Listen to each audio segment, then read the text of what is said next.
warahmatullahi wabarakatuh. Perkenalkan, nama saya Sauludin SPDI, Guru Pendidikan Agama Islam dan Budi Pekerti di SMP Negeri 1 Talaberat Laut, sekaligus mahasiswa PPG dalam jabatan batch 2 tahun 2024 LPTK UIN Dato Karama Palu. Hari ini Rabu tanggal 29 Januari tahun 2025, saya melaksanakan uji kinerja praktek pembelajaran di kelas 7 SMP Negeri 1 Talaberat Laut dengan modul ajar diferensiasi basic klinik dengan materi menghadirkan sholat dan zikir dalam kehidupan sehari-hari. Berikut video pembelajaran saya. Selamat menyaksikan.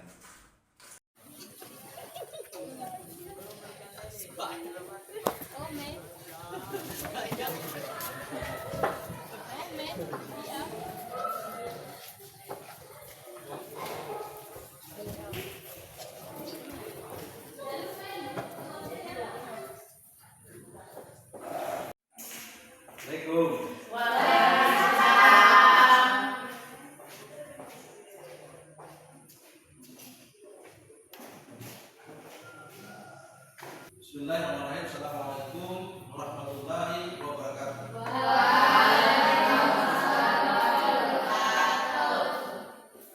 Bagaimana kabar hari ini? Baik. Sehat semua ya? Sehat. Oke. Alhamdulillah, puji syukur kita panjatkan kepada Allah Subhanahu wa taala di mana pada pagi hari ini kita kembali melaksanakan proses belajar mengajar di ruangan ini. Baik, sebelum kita mulai belajar, marilah kita berdoa. Oke, ketua kelas, silakan berdoa. Teman-teman, sebelum kita belajar, sebaiknya kita berdoa. Bismillahirrahmanirrahim. Bismillahirrahmanirrahim.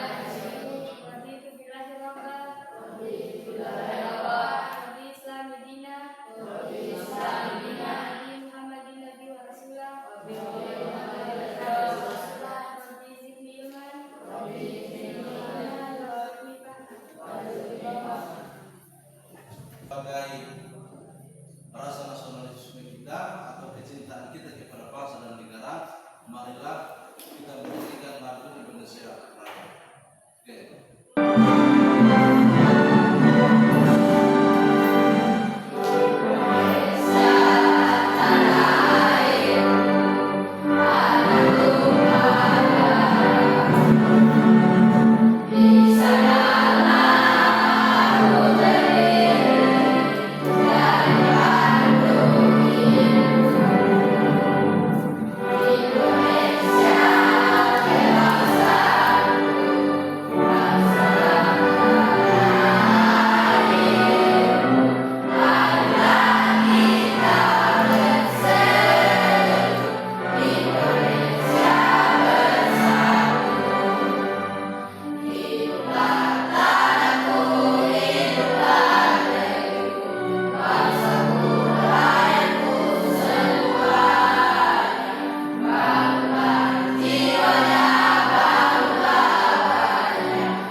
Sebelum kita mulai, saya ingin bertanya kepada anak sekalian, masih ingat yang pelajaran kemarin tentang Al-Quran? Siapa yang bisa jelaskan apa itu Al-Quran? Silakan. Masih ingat?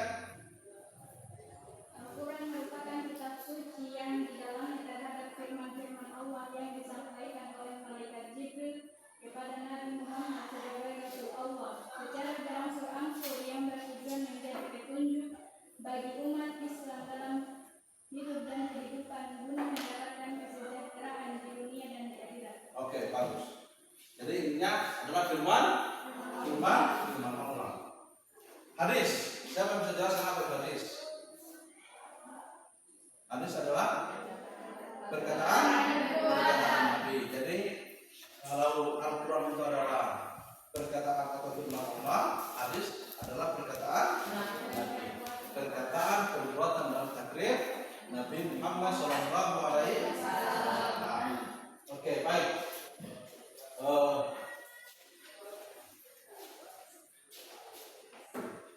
Oke, jadi materi kita pada hari ini adalah tentang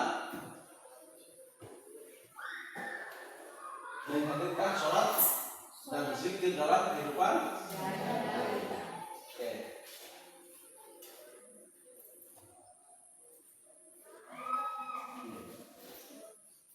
Ini adalah tujuan pembelajaran. Peserta didik dapat menyebutkan pengertian dari sholat. Jadi setelah kita selesai belajar sebentar, kalian sudah harus tahu apa pengertian daripada sholat. Kemudian tujuan pembelajaran yang kedua adalah peserta didik dapat menyebutkan rukun sholat, rukun-rukunnya, apa-apa saja rukun dalam sholat itu. Kemudian yang ketiga, peserta didik dapat mempraktikkan tata cara sholat. Oke, pertanyaan apa yang Anda ketahui tentang sholat? Apakah Anda pernah dengar kata sholat? Apa yang Anda tahu tentang sholat? Ada yang bisa jelaskan? Ada? Apa itu sholat? Beribadah. Oke. Yang lain ada? Apa itu sholat? Ada? Oke, baik. Kemudian bagaimana cara sholat? Ada masih ingat? Ada? Oke, baik. Jadi sesuai dengan tujuan pembelajaran kita, ini adalah pertanyaan yang untuk sebagai pemantik. Jadi pertanyaan ini akan terjawab setelah Anda akan pelajari materi ini. Jadi mohon perhatikan baik-baik. Ini adalah pertanyaan yang akan Anda jawab supaya saya bisa tahu, supaya Pak Guru bisa tahu bahwa Anda itu gaya belajarnya seperti apa. Supaya Anda bisa bagi kelompok sesuai dengan gaya belajar Anda. Oke, silakan. Mari. Oke. Silakan. Oke.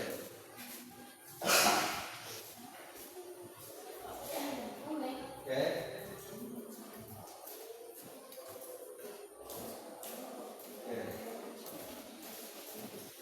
Oke, baik. Silakan Anda menjawab pertanyaan itu supaya saya bisa bagi kelompok sesuai dengan kemauan atau gaya belajar peserta didik semua. Sebelum saya bagi kelompok, kita akan menonton video. Jadi ini adalah video tentang sholat. Tentang materi kita hari ini yaitu menghadirkan sholat dan zikir dalam kehidupan. Jadi saya mohon agar disimak baik-baik video ini, dan saya yakin setelah menonton video ini Anda akan paham apa itu sholat, bagaimana tahapannya, bagaimana tata pelaksanaannya. Anda akan tahu dengan video ini.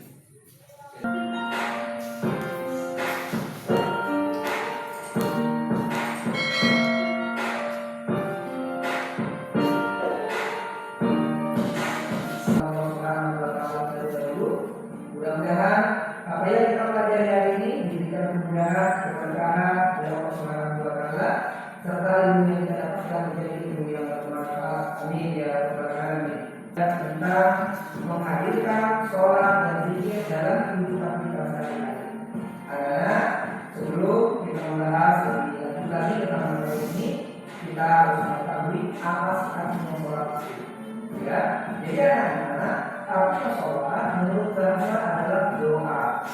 Tetapi secara istilah sholat itu artinya adalah suatu ucapan perbuatan yang diawali dengan takbir dan diakhiri dengan salam.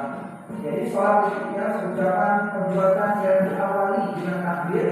Takbirnya itu adalah takbiratul ihram, takbir permulaan di dalam sholat, Allahu Akbar. Nah, nanti akan diakhiri dengan salam. Assalamualaikum warahmatullahi wabarakatuh.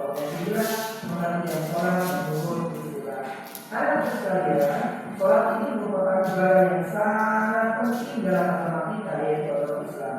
Karena merupakan rukun Islam yang kedua.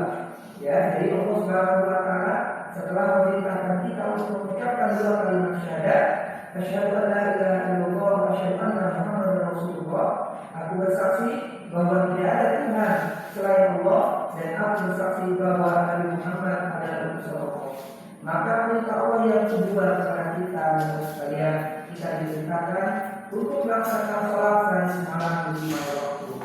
Anak sekalian yang berkaitan Tuhan, Nabi Muhammad SAW mendapatkan keringanan dari Allah Subhanahu wa taala dari 50 waktu menjadi 5 waktu sampai saat ini, sampai hari kiamat. Zuhur, asar, maghrib, isya dan subuh sampai sekarang. Anak sekalian yang berkaitan dan Islam. Jadi yang wajib kita tinggalkan bertemu dengan Allah Subhanahu wa taala. Beliau keringanan dari Allah Subhanahu wa taala dari 50 waktu menjadi 5 waktu sampai saat ini, sampai hari kiamat. Zuhur, asar, maghrib, isya dan subuh sampai sekarang. Anak sekalian yang mencintai dan melaksanakan sholat hukumnya adalah wajib. Kalian tahu ya, karena apa wajib itu? Wajib artinya apabila kita kerjakan kita mendapatkan pahala dari Allah. Dan sebaliknya apabila kita tinggalkan maka kita berdosa, mendapatkan dosa dari Allah Subhanahu wa taala. Anak sekalian, sholat ini manfaatnya dalam kehidupan kita sehari-hari. Bisa menghapuskan dosa kita dari Allah Subhanahu wa taala. Bisa menaikkan derajat kita di hadapan Allah Subhanahu wa taala. Merupakan bentuk komunikasi kita kepada Allah Subhanahu wa taala. Dan menjadikan hati kita menjadi tenang, menjadi tentram. Anak sekalian yang berkaitan dan berkaitan, sekarang kita akan lanjut kira-kira kepada siapa sholat ini dibagikan dengan sekalian. Kita akan bahas ya. Jadi syarat wajib sholat anak sekalian. Yang pertama adalah orang Islam. Jadi yang wajib melaksanakan sholat adalah orang Islam yang pertama. Kemudian syarat wajib yang kedua adalah balik, artinya sudah dewasa. Di dalam ilmu fikih, dalam agama kita, standar balik itu telah dijelaskan. Apa yang pertama? Bagi laki-laki dan perempuan telah mencapai usia 15 tahun. Kemudian tanda yang kedua adalah al-ihtilam, yaitu mimpi basah, ya, keluar air mani bagi laki-laki. Kemudian yang ketiga al-haid, yaitu mengeluarkan darah haid bagi kaum perempuan. Inilah tanda balik yang kedua ya. Jadi syarat yang ketiga adalah berakal sehat, ya. Jadi orang-orang yang Islam kemudian dia telah balik, akalnya pun sehat, waras, tidak gila, maka wajib bagi orang tersebut untuk melaksanakan sholat. Jadi orang yang wajib sholat adalah orang yang berakal sehat. Jadi bagi orang yang gila, orang yang stres, ya, orang yang gila ya, itu tidak berkewajiban bagi mereka untuk melaksanakan sholat. Kemudian anak sekalian, selain ada yang namanya syarat wajib sholat dari tiga tadi, kemudian ada satu lagi syarat wajib sholat telah sampai dakwah Islam kepadanya. Sebagai contoh, ada sekumpulan manusia, ya, ada sebuah suku, ya, contoh kita melaksanakan sholat dulu jam 12. Ketika kita melaksanakannya jam 11 jam 10, maka sholat kita tidak terasa, ya, karena belum masuk waktu sholat. Kemudian yang ketiga menghadap kiblat, sekalian. Ketika kita melaksanakan sholat tidak menghadap kiblat, tidak menghadap arah Ka'bah Baitullah yang ada di dalam Ka'bah, maka sholat kita tidak sah. Kemudian yang ketiga setelah sholat adalah menutup aurat, ya, sholatnya tepat waktu. Kemudian menghadap kiblat, tapi sholatnya tidak menutup aurat, tapi menghadapnya auratnya terbuka kelihatan, maka sholat kita pun biasa. Kemudian yang keempat adalah kita bersih, suci dari hadas maupun najis. Yang kita melaksanakan pada sholat, apa yang kita gunakan tempat sholat kita, ya, semuanya harus bersih dari najis maupun hadas. Ya, ketika kita memenuhi, maka insya Allah sholat yang kita laksanakan secara individu akan bisa. Baik dan sekalian, selain syarat wajib melaksanakan sholat, kemudian saat sahnya sholat adalah kita sekalian yang harus kita ketahui dan harus kalian pahami. Apa itu? Rukun sholat, ya, rukun sholat ya. Ayo yang tahu nggak dua sekalian ya. Jadi ada yang mengatakan untuk sholat itu ada yang mengatakan 13, ada yang mengatakan 17. Nah, dari mana pemahamannya? Ya, jika yang mengatakan untuk sholat itu ada 17, maka pemaknaan itu bisa dengan gerakan sholat yang lain. Akan tetapi yang mengatakan 13, pemaknaannya itu digabung dengan gerakan sholat yang lain. Akan tetapi pada kesempatan hari ini kita akan membahas secara umum, yaitu yang jumlahnya ada 13 Yang pertama 4 sujud 2 kali dibentuk. Benar kalian itu kan maka kalian katakan sholat kalian. Tapi belum apa misalnya kalau kalian membuka sebenarnya maka itu merupakan sholat kalian. Kemudian pada satu atau dua secara sengaja maka bisa membatalkan sholat kita. Karena untuk hal-hal yang disebutkan wahdini wa'afini wa'fu anni, posisi kaki kita yang sebelah kiri kita duduki. Posisi ini kita disunahkan al-lafaz Allahu Akbar yang dibarengi dengan niat dalam hati melaksanakan sholat yang sedang dikerjakan. Kemudian yang kedua adalah gerakan bersedekah. Pada posisi ini kita disunahkan membaca doa iftitah, kemudian kita membaca surah Al-Fatihah, baca wajib, dan setelah itu kita disunahkan membaca surah. Gerakan sholat yang akan kita ucapkan ya dari kalimat-kalimat thayyibah, baik itu baca sholawat, baca istighfar. Jadi sebelum kita bagi kelompok, sebelum duduk sesuai dengan kelompoknya, maka kita briefing. Siang, malam, oke. Siang, pagi, oke. Belum konsentrasi. Siang, pagi, malam, masih ada yang belum konsentrasi. Oke, sekali lagi. Pagi, siang, malam. Oke, jadi silakan Anda duduk sesuai dengan kelompoknya. Oke, silakan. Jadi tugasnya adalah ini tugasnya. Kelompok visual membuat mindmap atau peta konsep tentang pelaksanaan atau urutan pelaksanaan sholat. Itu untuk kelompok visual. Kemudian kelompok auditory mendiskusikan sholat atau mencegah perbuatan keji dan silakan Anda diskusikan kenapa sholat itu bisa sampai mencegah perbuatan keji dan silakan kalian cari referensi di internet atau di mana supaya sebentar kalian bisa presentasikan. Selanjutnya untuk kelompok inisiatif mempraktekkan tata cara pelaksanaan sholat. Jadi sebentar kalian silakan diskusi bagaimana mau sholat, mau pilih sholat apa, kemudian sebentar kalian akan praktek untuk sholat. Oke? Jadi satu orang imam, empat orangnya makmum. Bisa? Oke, silakan.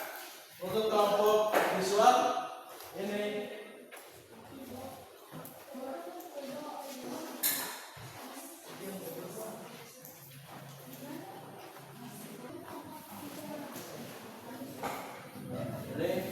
silakan bagaimana kelompok ini.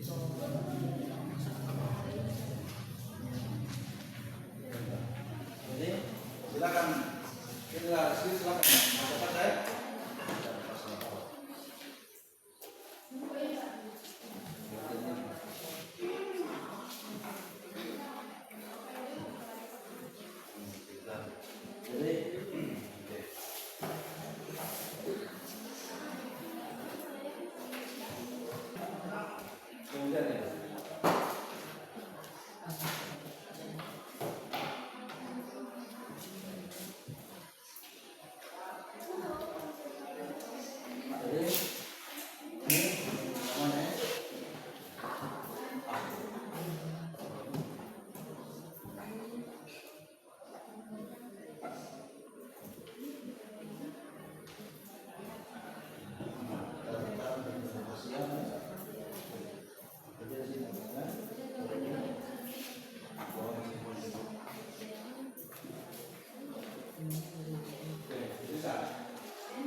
Sudah? Oke, sudah? Sudah semua? Halo, sudah semua? Sudah. Oke, silakan. Silakan. Oke, sekarang saatnya kita. Oke, saatnya kita presentasi. Oke, jadi sebelum kita presentasi, kita harus pergi dulu.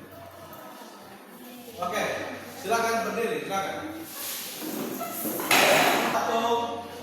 Satu, dua, tiga, mulai.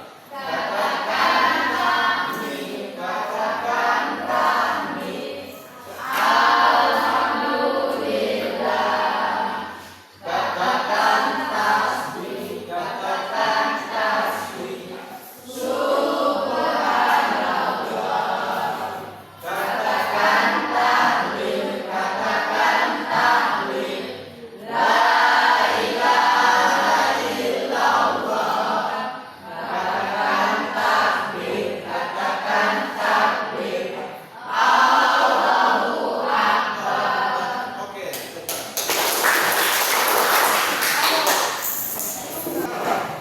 saatnya presentasi. Oke, jadi kita mulai dari kelompok auditori. Jadi silakan Anda tampilkan apa yang Anda yang lain silakan dengar. Kemudian kalau ada yang mau ditanyakan silakan bertanya kepada kelompok auditori. Silakan, ayo ke depan. Silakan semua. Assalamualaikum warahmatullahi wabarakatuh. Waalaikumsalam. Silakan. Kami akan mempresentasikan hasil diskusi Dengar aja. Kita diskusi. Salat memiliki peran penting dalam mencegah perbuatan keji dan munkar. Berikut beberapa alasan. 1. Meningkatkan diri akan kehadiran Allah Subhanahu wa Ta'ala. Salat membuat kita menyadari bahwa Allah selalu mengawasi kita, sehingga kita lebih berhati-hati dalam melakukan perbuatan. 2. Membantu karakter yang baik. Salat membantu kita membangun karakter yang baik, seperti kesabaran, kejujuran, dan keadilan. 3. Mengendalikan hawa nafsu. Salat membantu kita mengendalikan hawa nafsu dan keinginan yang baik. 4. Meningkatkan kesadaran moral. Salat membuat kita lebih sadar akan kewajiban moral dan etika, sehingga kita lebih berhati-hati dalam melakukan perbuatan. 5. Membuat kita lebih dekat dengan Allah. Salat membantu kita membangun hubungan yang lebih dekat dengan Allah, sehingga kita lebih terhindar dari perbuatan keji dan munkar. Demikian hasil diskusi kami. Silakan, ada pertanyaan kepada kelompok auditori, ada yang menanyakan? Oke. Ada pertanyaan? Ya, tidak ada. Kalau tidak ada, berikan aplaus kepada kelompok auditori. Ya. Oke, selanjutnya silakan kelompok visual untuk mempresentasikan hasil diskusi yang dilakukan. Silakan mempresentasikan hasil diskusi kelompoknya. Silakan ke depan. Yang lain mau perhatikan ya? Assalamualaikum warahmatullahi wabarakatuh. Kami dari kelompok visual ingin mempresentasikan hasil diskusi dari kami. Tata cara pelaksanaan salat yaitu 1. Rakaat pertama. Berwudu terlebih dahulu dan berniat dalam hati, tidak dilafalkan menghadap kiblat yaitu Ka'bah. 2. Bertakbiratul ihram dengan mengucapkan Allahu Akbar sambil mengangkat kedua tangan sejajar dengan bahu atau telinga serta melihat ke tempat sujud, tidak menoleh ke kiri atau ke kanan. 3. Meletakkan telapak tangan kanan di atas punggung telapak tangan kiri atau di pergelangan atau di lengan bawah tangan kiri, atau tangan kanan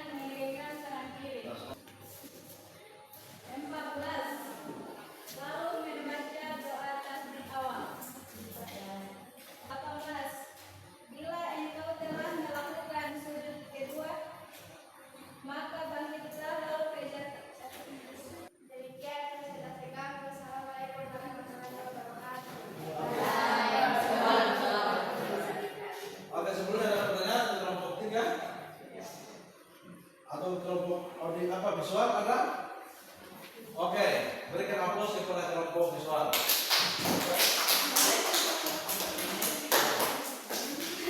Selanjutnya kita akan lihat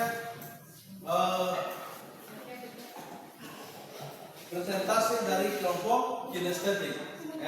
Mereka akan memperagakan tata cara pelaksanaan sholat. Silakan. Silakan.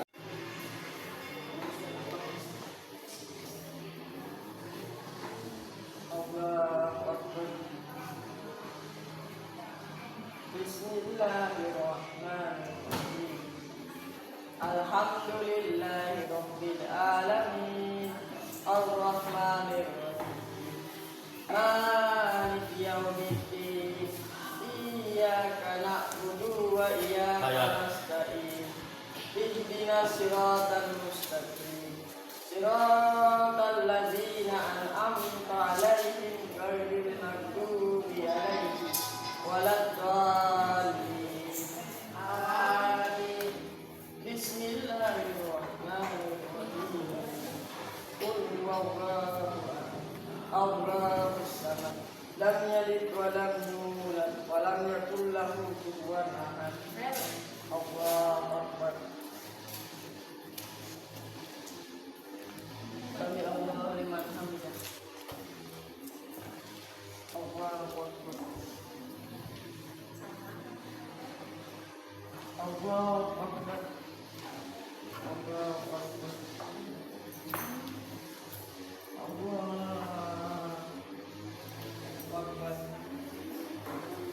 Bismillahirrahmanirrahim. Alhamdulillahi rabbil alamin. Ar-Rahmanir-Rahim. Maliki yaumiddin. Iyyaka na'budu wa iyyaka nasta'in. Ihdinas siratal mustaqim. Siratal ladzina an'amta 'alaihim ghairil maghdubi 'alaihim waladdallin. Amin. Wal 'asr innal insana lafi khusr illa alladzina amanu wa 'amilus shalihati wa tawassaw bil haqqi wa tawassaw bis sabr. Allahu akbar. Allahu sallallahu alaihi wasallam. Allahu akbar. Allahu akbar. Allahu akbar.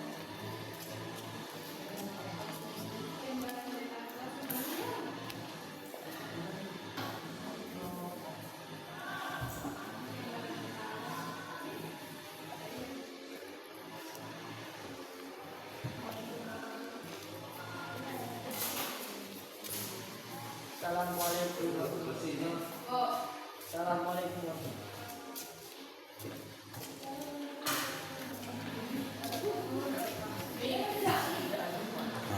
wabarakatuh. Itulah tadi hasil diskusi kita. Oke, berikan aplaus kepada semua kelompok. Oke, baik. Sebagai kesimpulan kita hari ini, sholat secara bahasa berarti berdoa. Sedangkan secara istilah adalah sebuah gerakan yang dimulai dengan takbiratul ihram dan diakhiri dengan salam. Oke, kemudian syarat wajib sholat. Yang pertama beragama Islam. Harus beragama Islam. Kemudian yang kedua apa? Balik ditandai dengan apa?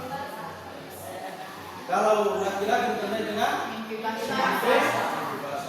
Kalau sudah datang bulan atau haid kemudian laki-laki mimpi basah berarti Anda sudah diwajibkan untuk sholat. Oke, bisa ya? Oke, jadi mudah-mudahan pelajaran kita hari ini bisa bermanfaat dan harapan Pak Guru setelah pelajaran ini Anda pulang ke rumah, Anda atau orang sekalian sudah bisa melaksanakan sholat baik melaksanakan secara berjamaah maupun sendiri di rumah. Nah, kan sudah paham ya. Oke. Kemudian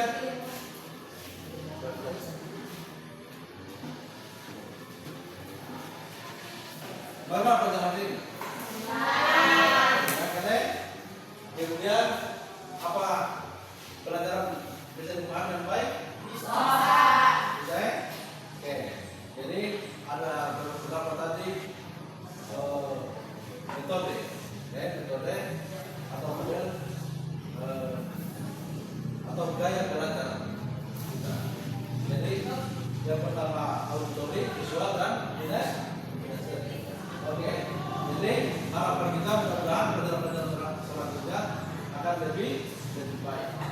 Oke, baik untuk mengecek tingkat keberhasilan pelajaran kita pada hari ini, maka saya akan melakukan asesmen sumatif.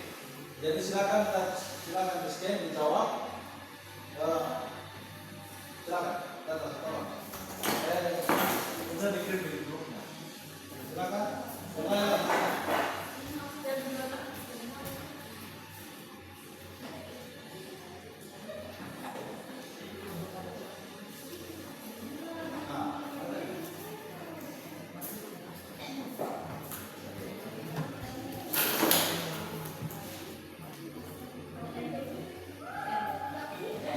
Oke, baik. Itu silakan menjawab, kemudian setelah itu dikirimkan ke saudara menjawab, nanti hasilnya akan langsung masuk ke akun Pak Guru. Oke. Cukup ya? Oke, silakan menjawab. Minggu depan kita akan belajar tentang sujud. Tentang sujud. Ada 3 sujud. Yang pertama apa? Sujud Syukur. sujud. Tahu sujud syukur? Sujud syukur. Kemudian yang kedua adalah sujud sahwi. Kemudian yang ketiga sujud. Jadi silakan anak-anak sekalian, silakan baca-baca referensi di rumah tentang ketiga sudut ini. Minggu depan kita akan bahas. Oke? Demikian pelajaran kita pada hari ini. Mudah-mudahan bermanfaat. Kemudian sebelum Pak Guru tutup, silakan satu orang yang berdoa. Silakan.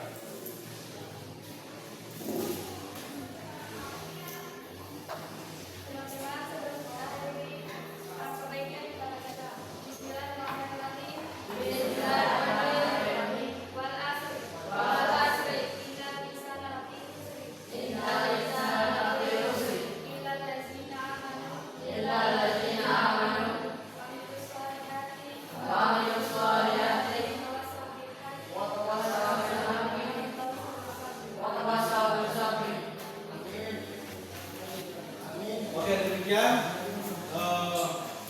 pelajaran kita